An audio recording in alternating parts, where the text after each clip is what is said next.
I woke up hungover on a Tuesday morning to find my wife had just destroyed my life on social media. Before we dive deeper into this story, I have one small request.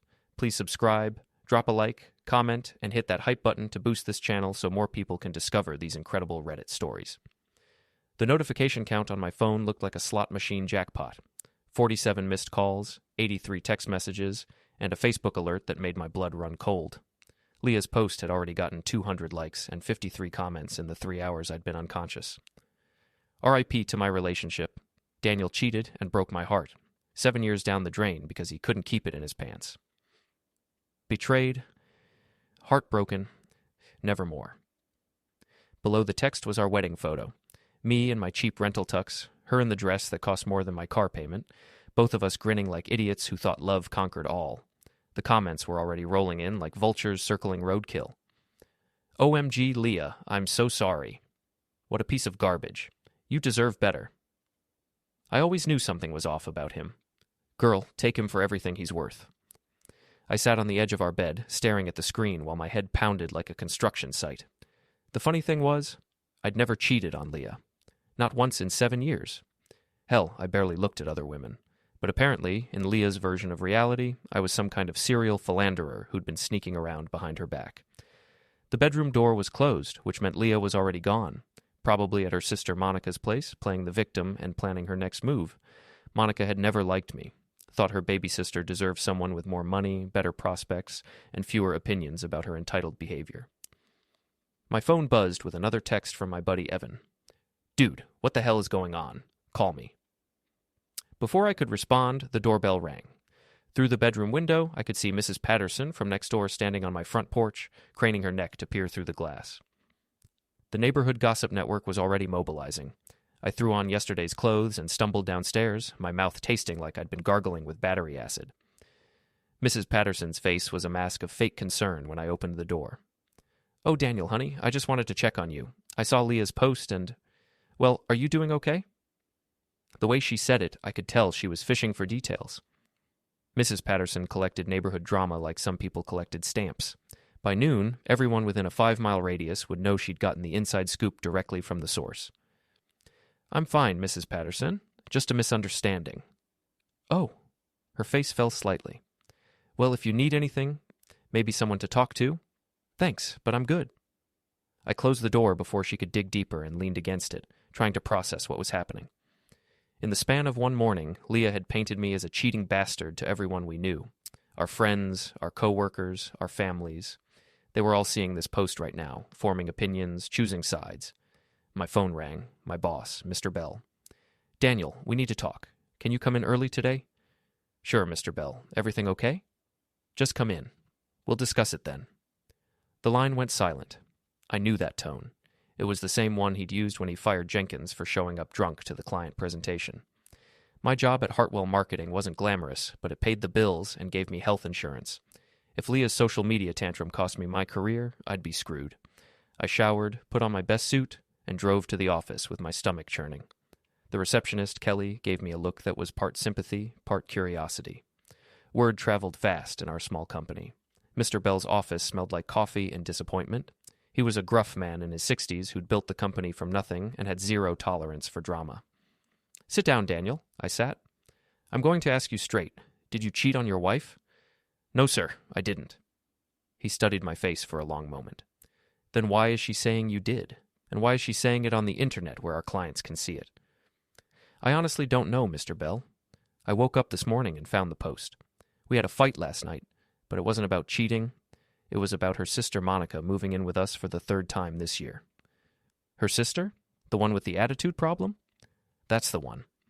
Mr. Bell leaned back in his chair. Look, Daniel, I don't give a damn about your personal life as long as it doesn't affect business. But the Henderson account specifically requested you not be involved in their campaign renewal. They saw the post.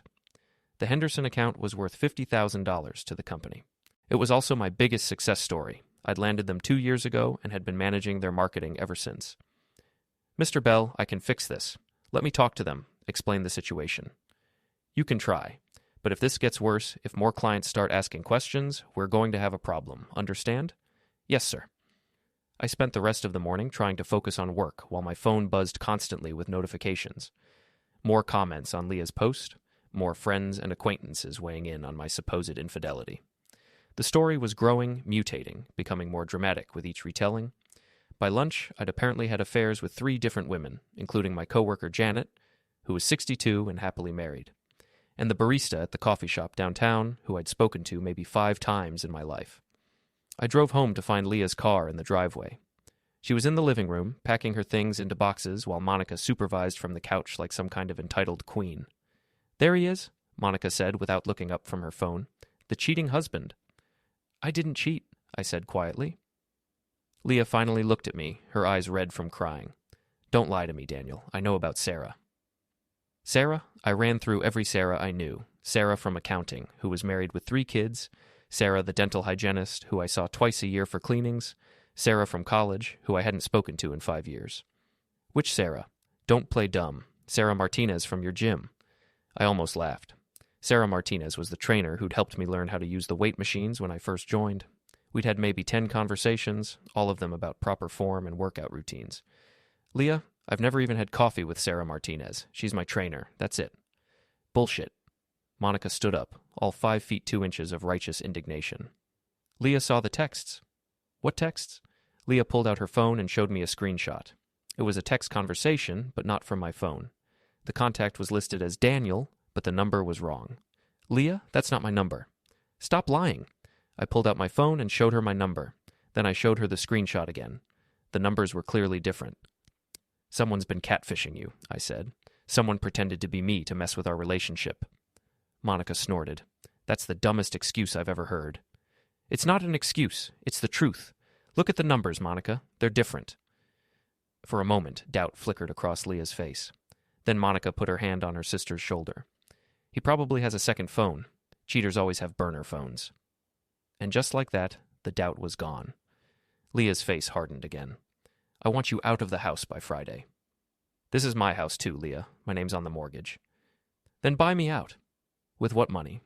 You know I don't have $20,000 lying around." "That's not my problem anymore." She went back to packing. Monica smirked at me from the couch. "You should have treated her better, Daniel. Maybe then she wouldn't have had to look elsewhere for attention." Something cold settled in my stomach. "What did you just say?" "I said you should have treated her better." "No, the part about looking elsewhere for attention." Monica's smirk faltered slightly. Leah stopped packing. "I don't know what you mean," Monica said, but I was already putting the pieces together. The mysterious texts from a fake number, Monica's comment about Leah looking elsewhere, the way Monica had been staying with us more and more often, always stirring up trouble between Leah and me. "Who is he, Monica?" "Who is who?" "The guy you set Leah up with, the one you got to send those fake texts so she'd have an excuse to leave me." Leah stood up slowly. "Daniel, what are you talking about?" "Your sister's been planning this, Leah. She never wanted us together, and now she's found a way to break us up. Haven't you, Monica?" Monica's face was flushed now. "You're paranoid." "Am I? Then let me see your phone." "No." "Why not? If you have nothing to hide, let me see your phone."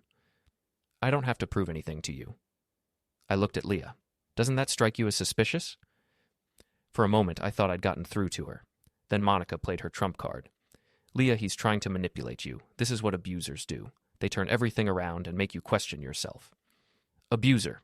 The word hit like a slap. In 7 years, I'd never raised my voice to Leah, never laid a hand on her, never tried to control her or isolate her from her friends and family. If anything, I'd been too accommodating, too willing to let her have her way to avoid conflict. But now I was an abuser. A cheater and an abuser. "Get out," Leah said quietly. "Leah, please. Just think about this logically. Look at the evidence. Get out." I left. What else could I do? I drove to Evan's place and told him everything. Evan had been my best friend since college. A big, loyal guy who worked construction and had about as much patience for bullshit as Mr. Bell did. "So let me get this straight," Evan said, cracking open a beer. "Your wife's psycho sister convinced her you were cheating based on fake text messages, and now you're the villain?" "That's about the size of it." "And she posted about it on Facebook?" "Yep." "Damn, dude, that's cold. What are you going to do?" I took a long pull of my beer. "I have no idea." But that wasn't entirely true. Sitting in Evan's living room, watching my life fall apart in real time on social media, I was starting to get some ideas. Dark ideas. Ideas about justice and consequences and what happened when someone pushed a quiet, reasonable man too far. Monica had wanted a war. She was about to get one. The next morning, I woke up on Evan's couch with a crick in my neck and a burning desire for answers. Leah's Facebook post had gone viral overnight, shared by her friends, her coworkers, and people I'd never even heard of. The comments section had become a feeding frenzy of moral outrage and relationship advice from strangers. But I'd also noticed something interesting. In her haste to destroy my reputation, Leah had made a mistake. She'd tagged Sarah Martinez in one of her follow-up comments, the one where she called her the home wrecker who destroyed my marriage. I looked up Sarah's profile.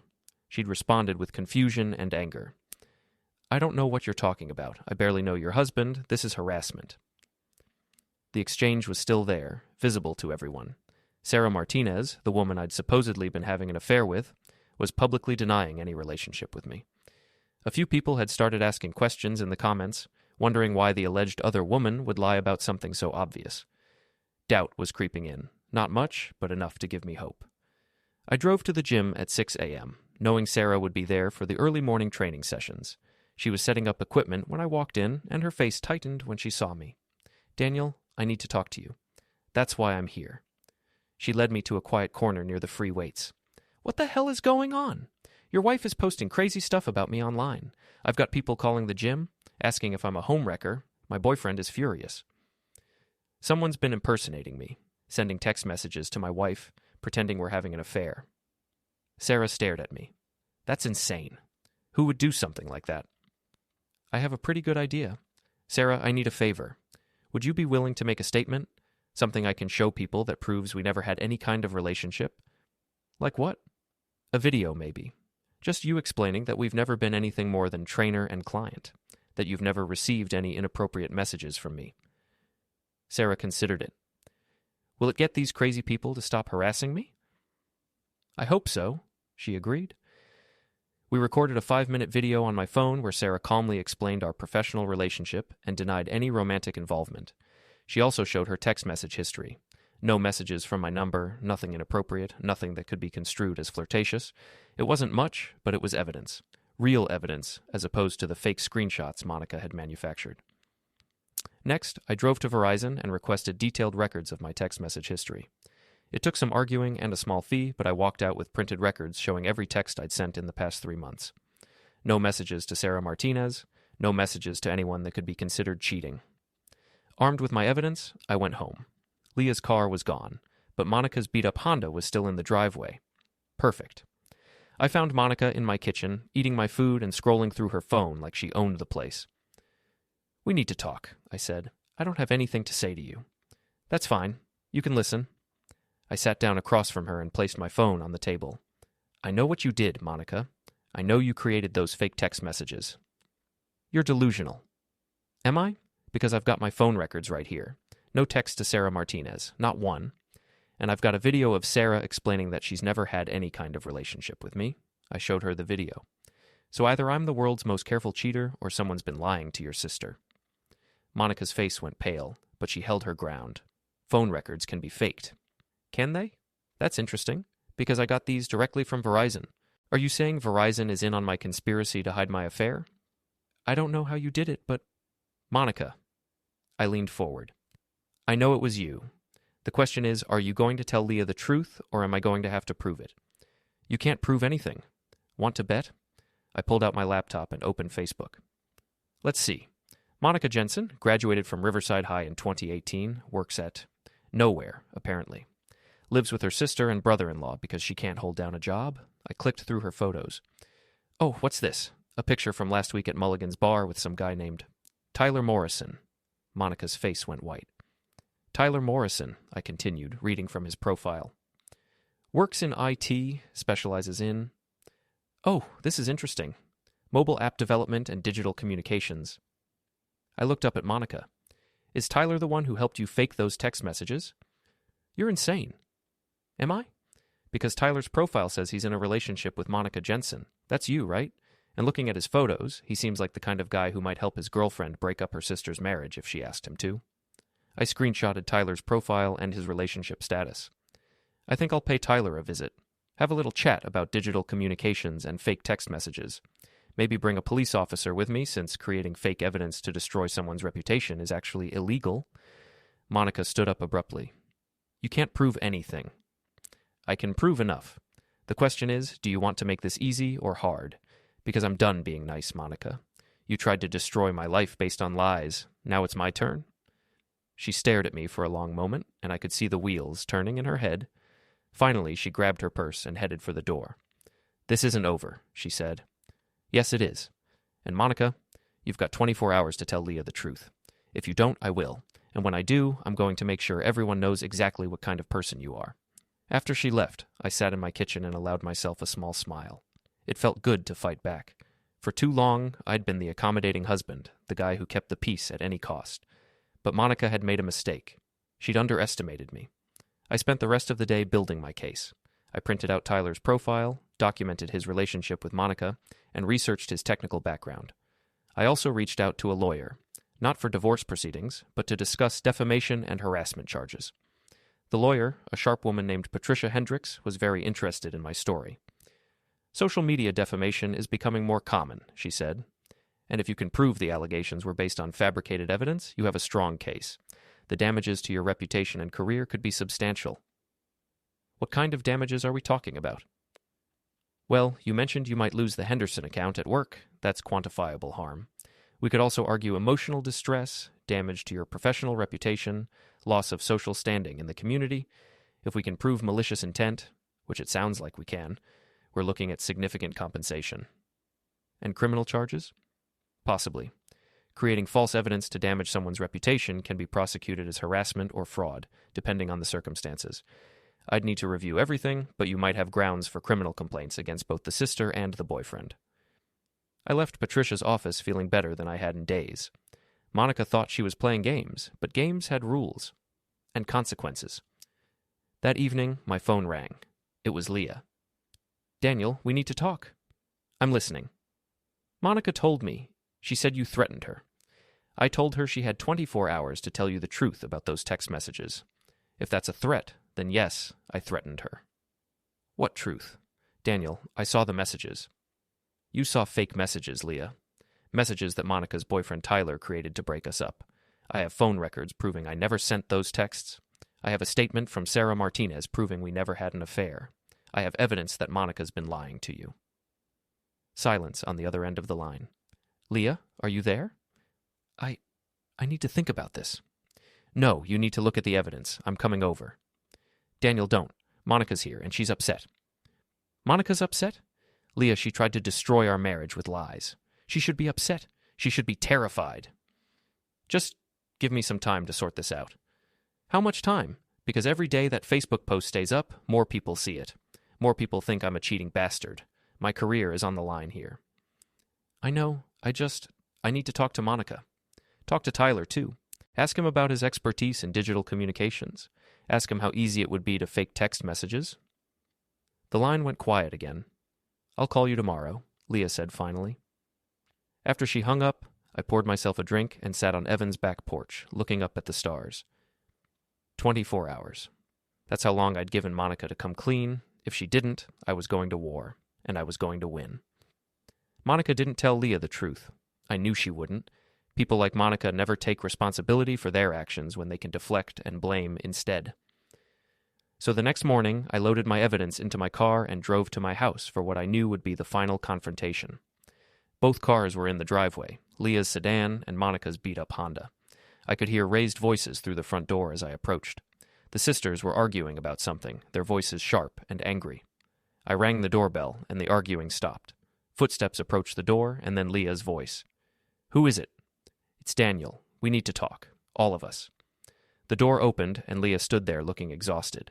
Behind her, Monica lurked in the hallway like a guilty child. Can I come in? This is still my house. Leah stepped aside. I walked into the living room and set my laptop bag on the coffee table. Monica had retreated to the couch, her arms crossed defensively.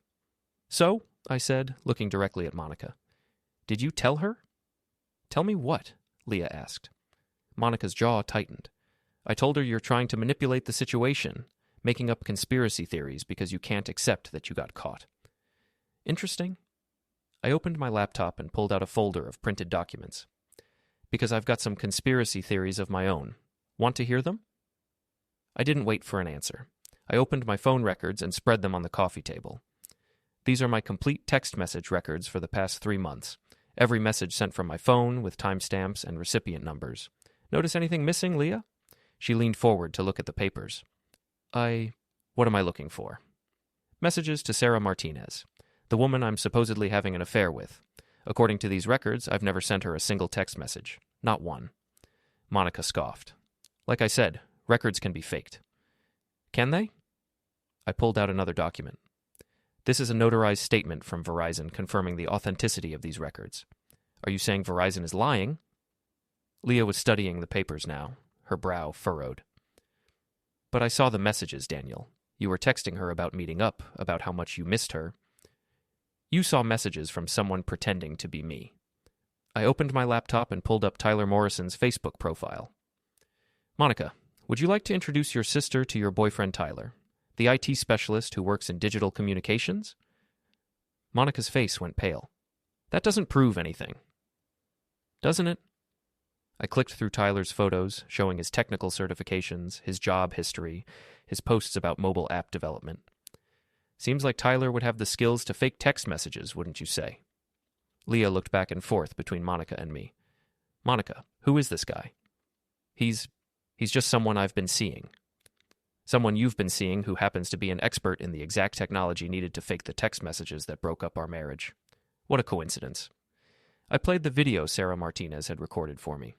Leah watched in silence as Sarah calmly explained that she'd never had any relationship with me beyond trainer and client, that she'd never received any inappropriate messages from me, and that the harassment she'd received after Leah's Facebook post had been devastating. She's lying, Monica said desperately. She has to lie because she doesn't want people to know she's a homewrecker. Is she? I pulled out my phone and showed Leah Sarah's text message history. These are screenshots of Sarah's phone showing all messages between us. 3 messages total in the past year. One asking about changing my training schedule, one confirming an appointment, and one saying I'd be late due to traffic. That's it. Leah was staring at the evidence, her face growing pale. I don't understand. If Daniel didn't cheat, then why? Because your sister wanted to break us up, I said quietly. She's never liked me, never thought I was good enough for you, so she found a way to get rid of me. That's not true. Monica stood up, her voice shrill. I was protecting you, Leah. Daniel's been controlling you, isolating you from your family. Isolating her? I laughed, but there was no humor in it. Monica, you've been living in our house rent-free for 6 months out of the past year. I've paid for your groceries, your gas, your car insurance. If I wanted to isolate Leah from her family, I would have started by kicking your freeloading ass out of my house. Daniel, Leah said quietly. No, I'm done being polite about this. Your sister has been poisoning our relationship since day one. Every fight we've had, every argument, Monica was right there stirring the pot. And when that wasn't enough, she decided to manufacture evidence that I was cheating. I turned back to Monica. The only question is whether Tyler helped you willingly or whether you manipulated him too. My guess is you told him some sob story about your poor sister being married to an abusive cheater, and he decided to be your white knight. Monica's face was red now. You can't prove any of this. Actually, I can. I pulled out my final piece of evidence, a printed email. This is from a private investigator I hired yesterday. Turns out Tyler Morrison has a history of this kind of thing. 2 years ago, he was arrested for cyberstalking an ex-girlfriend. The charges were dropped, but the report is still on file. Leah took the paper and read it, her hands shaking. Monica, is this true? It's not what you think. Is it true? Monica's composure finally cracked. Yes, but Leah, you have to understand. Daniel's not right for you. He's holding you back, keeping you from reaching your potential. You could do so much better. So you decided to destroy my marriage based on lies? I was trying to help you. By making me look like a fool? By humiliating me in front of everyone we know? Leah's voice was rising. By turning me into the kind of person who attacks innocent women on social media? Leah, please, get out. Monica stared at her sister in shock. What? Get out of my house. Get out of my life. I never want to see you again. You don't mean that. I mean every word. You're toxic, Monica. You've always been toxic. I should have seen it years ago. Monica looked at me with pure hatred. This is your fault. You turned her against me. No, I said calmly. You did that all by yourself. Monica grabbed her purse and stormed toward the door. You'll regret this, Leah. Both of you will regret this. The only thing I regret is not seeing through your bullshit sooner, Leah called after her. The front door slammed, and then it was just Leah and me standing in our living room surrounded by the evidence of her sister's betrayal. Leah sank onto the couch, her head in her hands. Oh God, Daniel, what have I done? I sat down beside her, careful to maintain some distance. You believed someone you trusted. That's not your fault. I destroyed your reputation. I called you a cheater in front of everyone we know. I attacked that poor woman online. She looked up at me, tears streaming down her face. How can you ever forgive me? It was a good question. The damage was real. My career was still hanging by a thread. My reputation was in shambles, and I'd spent the past 3 days sleeping on my best friend's couch. But looking at Leah's face, seeing her genuine remorse and horror at what she'd done, I felt my anger beginning to soften. We can fix this, I said. You can post a retraction, explain what really happened. Most people will understand that you were manipulated. Will they? Or will they just think I'm making excuses? Some will. But the people who matter, the people who really know us, they'll believe the truth. Leah nodded, wiping her eyes. What about your job? I'll talk to Mr. Bell, show him the evidence. The Henderson account might be salvageable if we handle this right. And us? Can we fix us? I looked at my wife. Really looked at her. The woman I'd fallen in love with 7 years ago, the woman I'd married, the woman who'd just spent 3 days believing I was a cheater because her sister had fed her lies. I don't know, I said honestly. This isn't just about the cheating accusations, Leah. It's about trust. It's about the fact that you were so ready to believe the worst about me. It's about Monica living in our house for months, stirring up trouble, and you never seeing it. I see it now? Do you? Or are you just saying that because you got caught? Leah flinched. That's not fair. Isn't it? Monica's been undermining our relationship for years, and you've enabled her every step of the way. She moves in with us whenever her latest scheme falls apart. She criticizes me constantly, and you never defend me. She turns every conversation into a therapy session about how you deserve better, and you eat it up.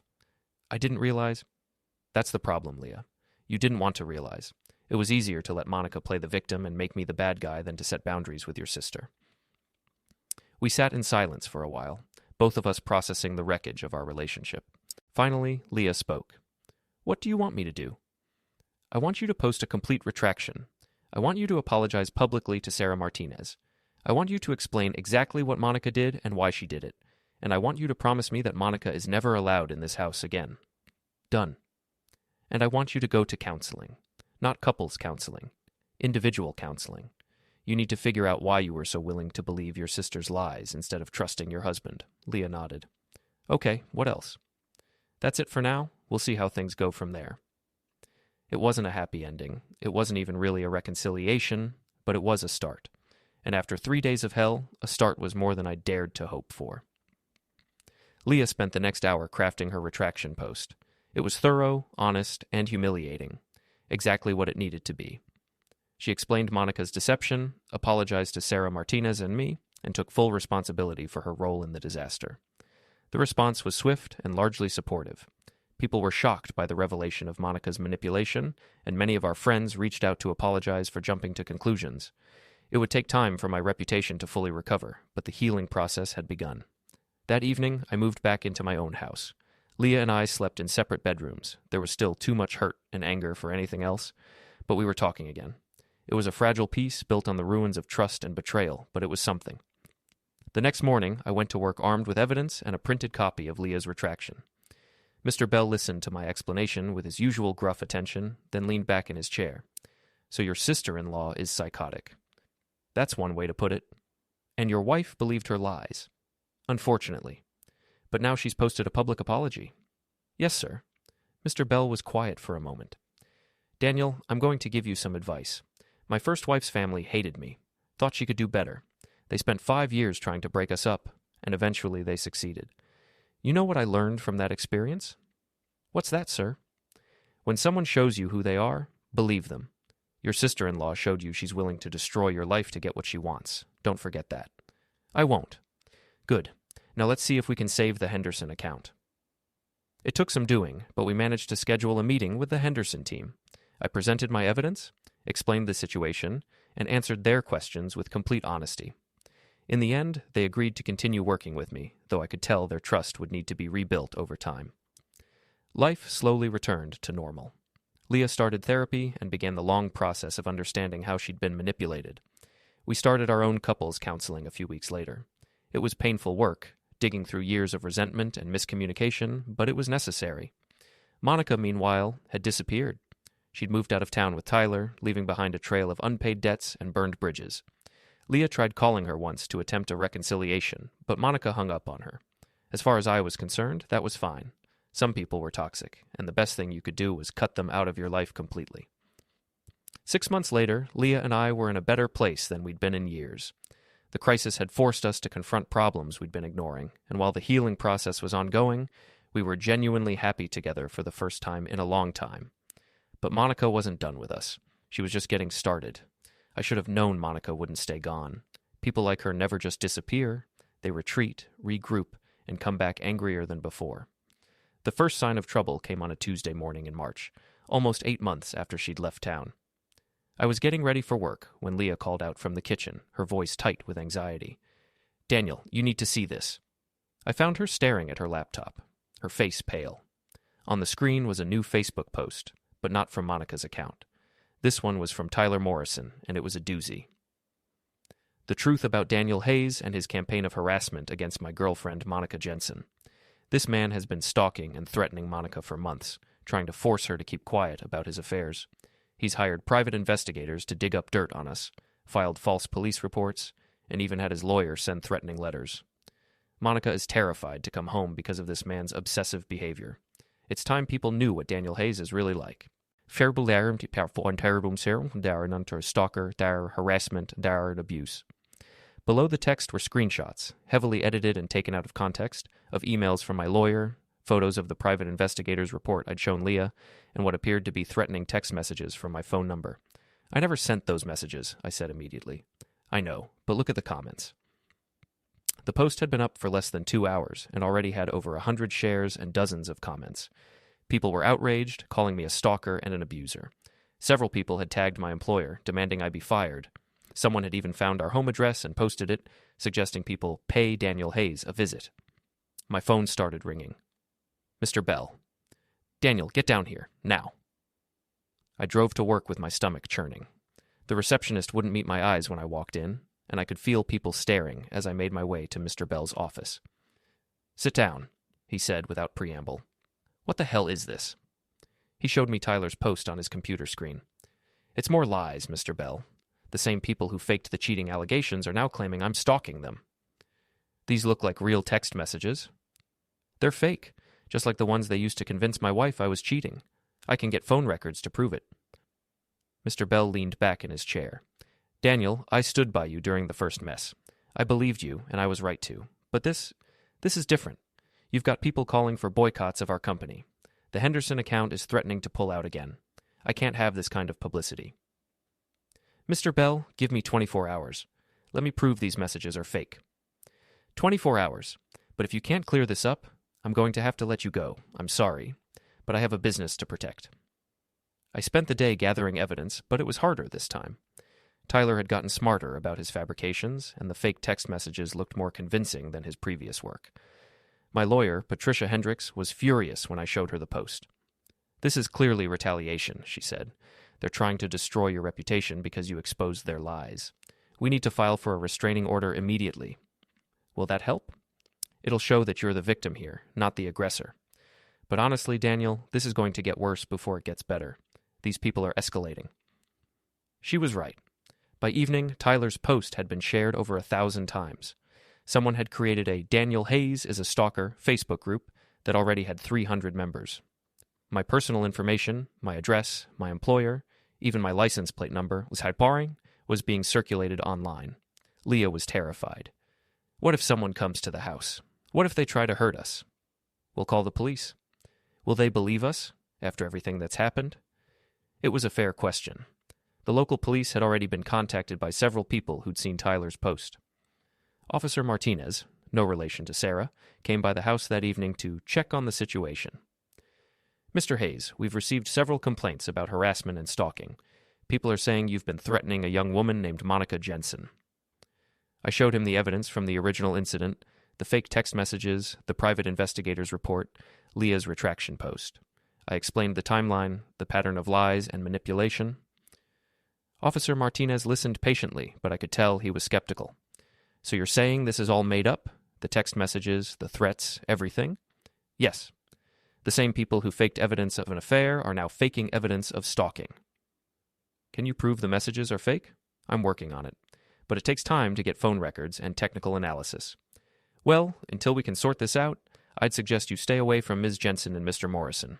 Don't contact them, don't go near them, don't post about them online. Understand? I understand. But what about them? What about the lies they're spreading? Free speech is complicated, Mr. Hayes. If you think they're defaming you, that's a civil matter.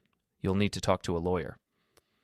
After Officer Martinez left, I sat on my couch and tried to process what was happening. Monica and Tyler weren't just trying to destroy my marriage anymore, they were trying to destroy my entire life. My job, my reputation, my safety. And they were doing it with the same weapon they'd used before. Lies that sounded just believable enough to stick. The next morning brought worse news. Mr. Bell called me at 6 a.m. Daniel, don't come in today. The Henderson account pulled out, and we've got protesters outside the building. People with signs calling you a stalker and demanding we fire you. Protesters? About 20 people. They're not violent, but they're loud. I've called the police, but there's not much they can do as long as the protesters stay on public property. I drove by the office anyway, just to see for myself. Sure enough, there was a small crowd of people with handmade signs. Fire Daniel Hayes. Stalkers don't deserve jobs. Believe women. Most of them looked like college students, probably recruited from social media. My phone buzzed with a text from an unknown number. We know where you live. Stop harassing Monica or we'll make you stop. I screenshotted the message and called Patricia immediately. This is escalating into criminal territory, she said after I forwarded her the threat.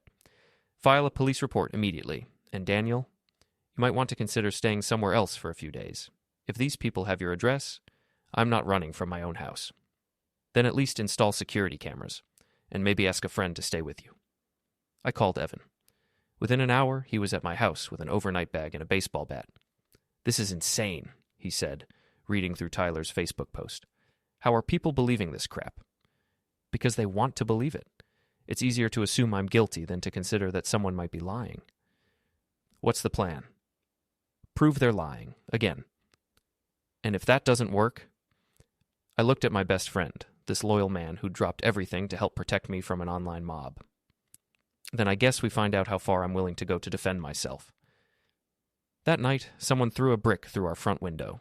The attached note said, "Stalkers aren't welcome here." I called the police, filed a report, and boarded up the window. But as I swept up the glass from my living room floor, I felt something dark and cold settling in my chest. Monica and Tyler wanted a war? Fine. But they'd picked the wrong target. It was time to stop playing defense. The brick through my window was the last straw. I'd tried to be reasonable, tried to fight back with evidence and legal channels, but Monica and Tyler had escalated to criminal behavior. If they wanted to play dirty, I could play dirty too. I started by hiring a different kind of private investigator, not the clean corporate type I'd used before, but a guy Evan knew from his construction days. Jack Reeves was a former cop who'd been forced out of the department for excessive enthusiasm in his investigations. He specialized in cases other investigators wouldn't touch. Your sister-in-law and her boyfriend have made this personal, Jack said when I explained the situation. That's good for us. Personal means sloppy, and sloppy means mistakes. What kind of mistakes? Well, for starters, they're using Tyler's real Facebook account to spread lies about you. That's traceable. They're also coordinating with other people to harass you, which could be conspiracy charges if we can prove it. Jack's first discovery was that Tyler had a more extensive criminal history than I'd known. The cyberstalking charge I'd found was just the tip of the iceberg. He'd been arrested twice for domestic violence, had multiple restraining orders filed against him by ex-girlfriends, and had been fired from his last job for hacking into a coworker's email account. This guy's a predator, Jack said, showing me Tyler's arrest records. And your sister-in-law picked him because he was willing to do things other guys wouldn't do. Like what? Like create fake evidence. Like coordinate harassment campaigns. Like escalate to physical threats when the online stuff doesn't work. Jack also discovered that Monica and Tyler weren't working alone. They'd recruited a small group of online activists who specialized in exposing alleged abusers and stalkers. These people had organized the protest at my workplace, coordinated the social media campaign against me, and were actively encouraging others to take action against me. It's a network, Jack explained. They find a target, create a narrative, and then mobilize their followers to destroy that person's life. They've done it before. To who? 3 other men in the past 2 years. One lost his job and his family, another one attempted suicide, the third one moved across the country and changed his name. I stared at the files Jack had compiled. This is what they do. This is their hobby. More than a hobby. Some of these people are making money from it, donations, Patreon accounts, selling consulting services to other activists. Your sister-in-law might have started this for personal reasons, but now she's part of a business. That gave me an idea. If Monica and Tyler were making money from their harassment campaign, that opened up new legal avenues. Patricia was very interested when I brought her Jack's findings. If we can prove they're profiting from defaming you, that significantly strengthens our civil case, she said, and if they're coordinating with others to harass you, we might be able to file federal charges under cyber stalking laws. How long will that take? Months, maybe years. These cases are complicated. I don't have months. They're trying to destroy my life right now. Patricia gave me a sharp look. Daniel, what are you thinking? I'm thinking it's time to fight fire with fire. Be very careful. If you do anything illegal, it'll destroy our case and probably land you in jail. I'm not talking about anything illegal.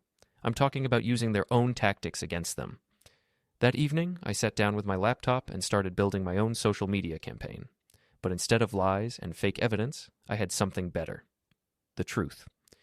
I created a detailed blog post explaining the entire timeline of Monica and Tyler's harassment.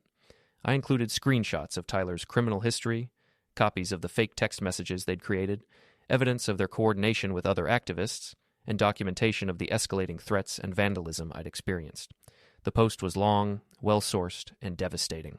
I titled it, "The Truth About Monica Jensen and Tyler Morrison, How Two Criminals Are Using Social Media to Destroy Innocent Lives." I shared the post on every platform I could think of, Facebook, Twitter, Reddit, even LinkedIn. Then I sent copies to local news outlets, Monica's former employers, and Tyler's professional contacts.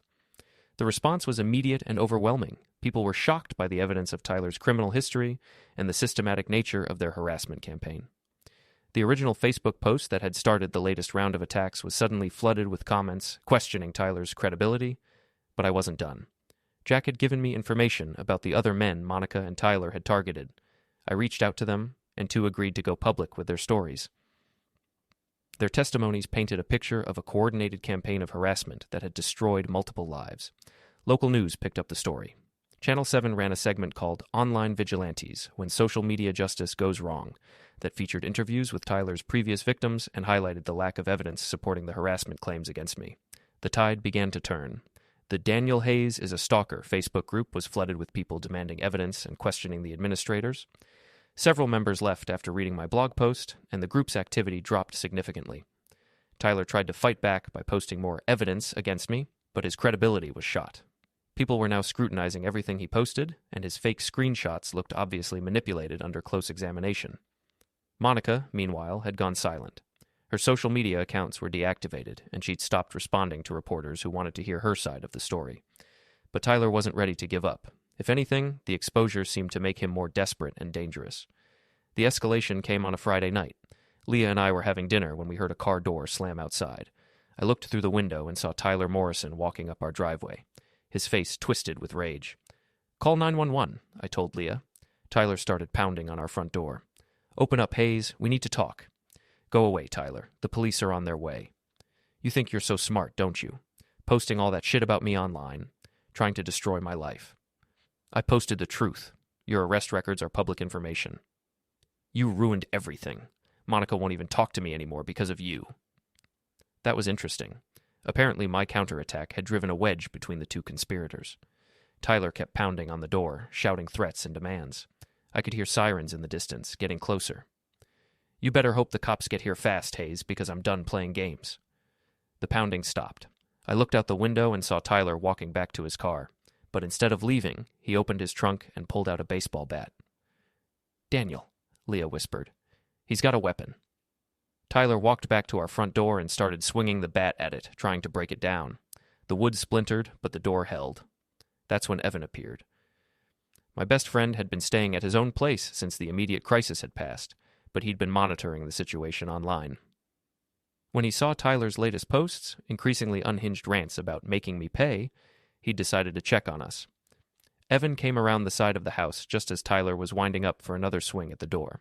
6'4" and 250 pounds of construction worker muscle, Evan was an intimidating sight under the best circumstances. Angry and protective, he was terrifying. "Hey!" Evan shouted. Tyler spun around, still holding the bat. "Who the hell are you?" "I'm the guy who's going to break that bat over your head if you don't drop it right now." Tyler looked at the bat in his hands, then at Evan's massive frame, then back at the bat. For a moment, I thought he might actually swing at Evan. But then the police cars arrived, sirens wailing and lights flashing. Tyler dropped the bat and tried to run, but he didn't get far. The officers tackled him in my front yard and cuffed him while he screamed about harassment and stalking and conspiracy. "That's him," Tyler shouted as they loaded him into the patrol car. "That's Daniel Hayes. He's been stalking my girlfriend. I was just trying to protect her." Officer Martinez, the same cop who'd interviewed me before, shook his head as he watched Tyler being driven away. "Mr. Hayes, I owe you an apology. We did some digging after your complaint about the threats, and this Morrison character has quite a history. You were telling the truth all along." "What's going to happen to him?"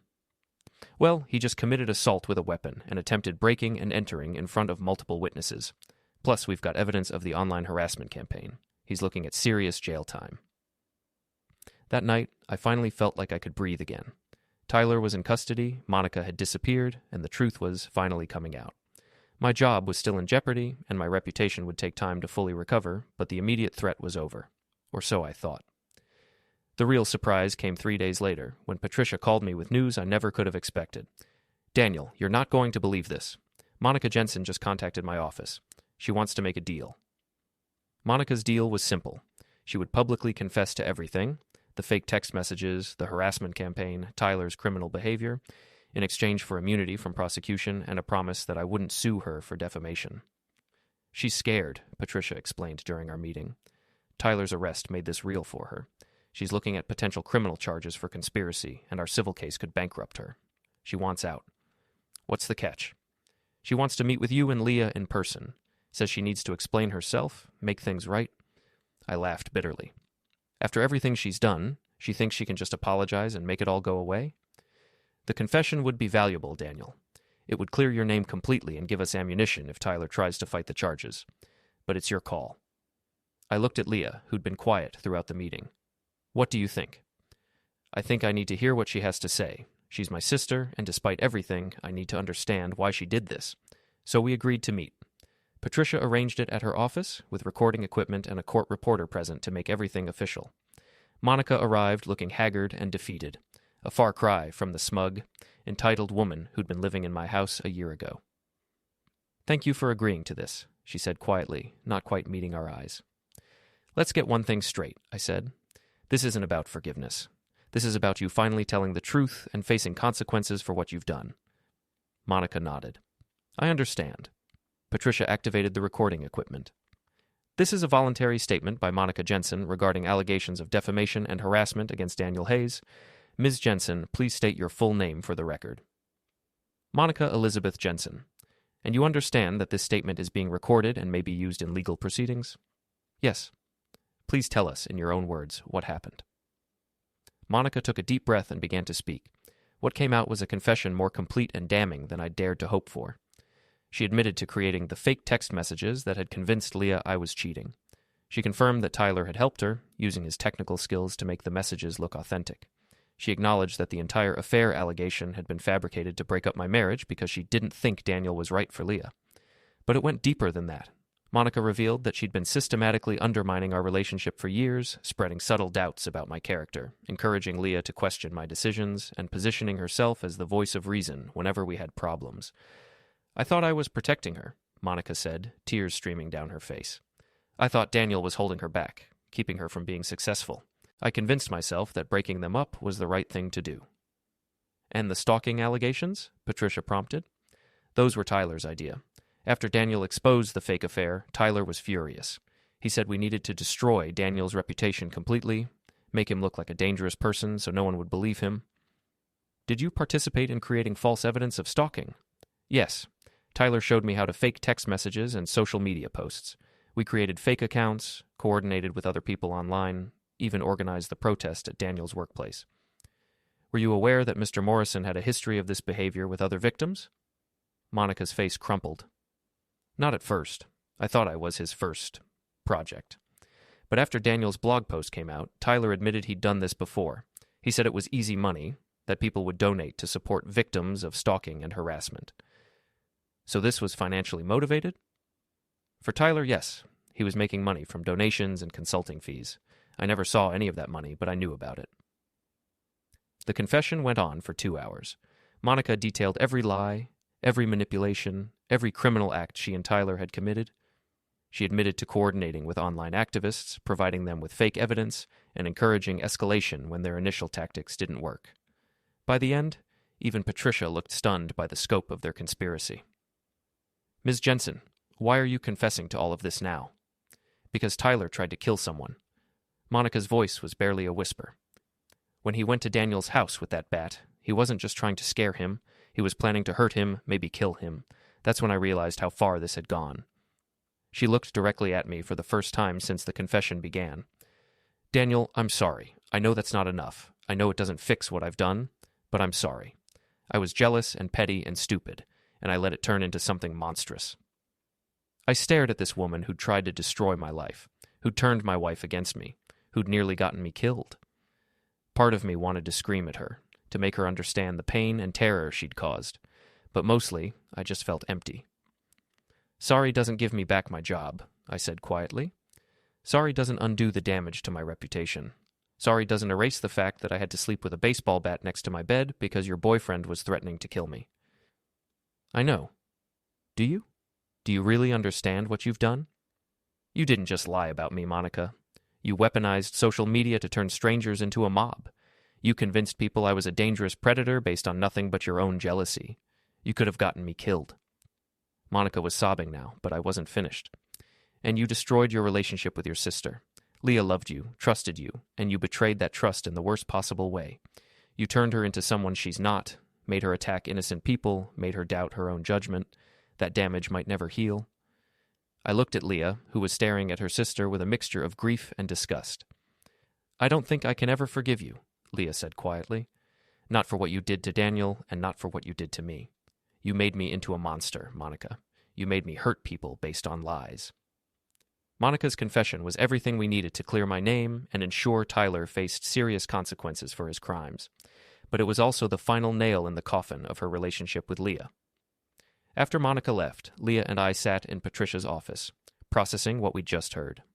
She's really gone now, Leah said. My sister is really gone. She was gone a long time ago, I replied. You just couldn't see it. Will you ever be able to trust me again, after I believed her lies? I considered the question.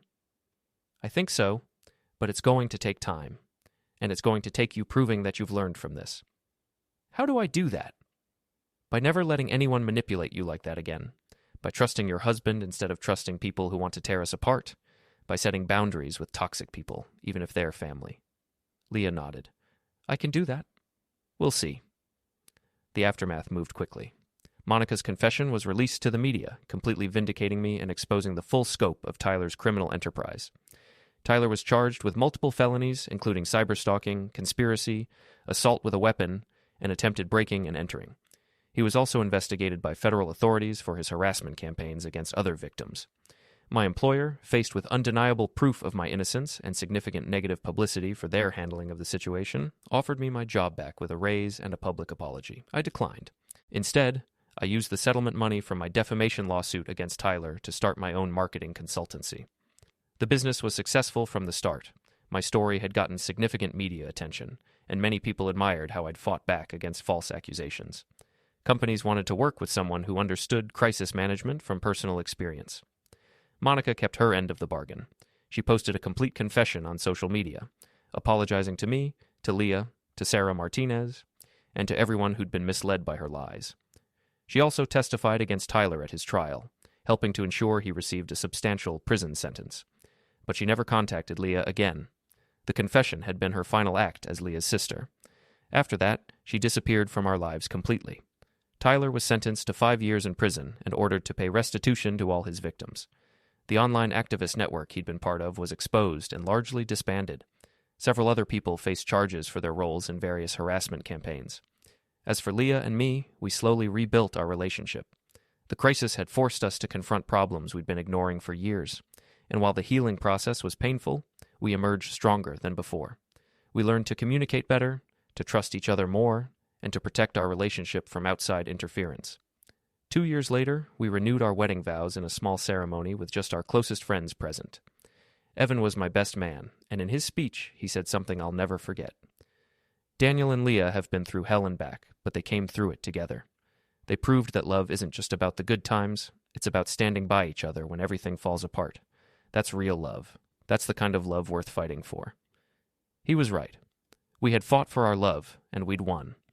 Not because we were perfect, but because we were willing to do the hard work of rebuilding trust and protecting what mattered most. Monica had tried to destroy us with lies and manipulation. Instead, she'd made us stronger. Sometimes the best revenge isn't getting even. It's building something better from the wreckage they leave behind.